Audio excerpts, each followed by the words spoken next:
நன்றி. வணக்கம். டி பிரதீபன். சிரேஷ்ட வளிமண்டல உத்தியோகத்தர் தந்த விவரங்கள் தகவல்களவை. இத்துடன் நாட்டின் பல்வேறு பகுதிகளிலும் காலநிலை வானிலை மாற்றங்களுடன் இடையிடையே அனர்த்த முகாமைத்துவ மத்திய நிலையம் மற்றும் கட்டட ஆராய்ச்சி நிலையம் என்பனவற்றுடன் நிர்வாகத்துடன் சேர்ந்த அந்த தகவல்கள், அது மாத்திரமல்லாமல் வீதி அபிவிருத்தி அதிகார சபை, பிரதேச பிராந்திய அதேபோல் தேசிய மட்டத்திலான போலீஸ் போக்குவரத்து பிரிவினர்கள் வழங்குகின்ற தகவல்கள், இத்துடன் மாவட்ட செயலகங்கள் அதேபோல் பிரதேச செயலகங்களூடாக வழங்கப்படுகின்ற முன்னறிவித்தல்கள், எச்சரிக்கைகள் மற்றும் கோரிக்கைகள் இவற்றையும் கவனத்தில் கொள்ளுதல் வேண்டும்.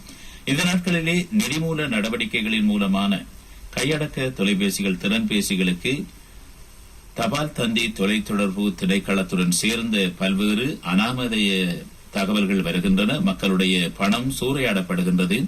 அதேபோல் டிஜிட்டல் தொழில்நுட்பத்தின் இந்த முன்னேற்றங்கள் அடைகின்ற ஒரு சந்தர்ப்பத்தில் மற்றொரு புறமாக சமூக வலைத்தளங்கள் ஊடாகவும் இப்படியான போலியான செய்திகள், தகவல்கள் மக்களிடமிருந்து பணத்தை வசூலிப்பதற்காக, மக்களுடைய பணத்தை கொள்ளையடிப்பதற்காக பல்வேறு கைங்கரியங்களிலே உள்நாட்டு வெளிநாட்டவர்கள் இயங்கிக் கொண்டிருக்கின்றார்கள் என்ற செய்திகளும் பரவலாக வந்திருக்கின்றன.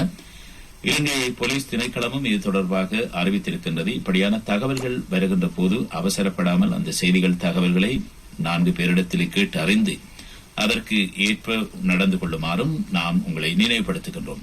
இன்றைய விடியும் வேளை நிகழ்ச்சியினூடாக எமது பிராந்திய செய்தியாளர்களுடைய தகவல்கள், விவரங்களையும் உங்களுக்கு நாம் தருவதற்கு தயாராகின்றோம்.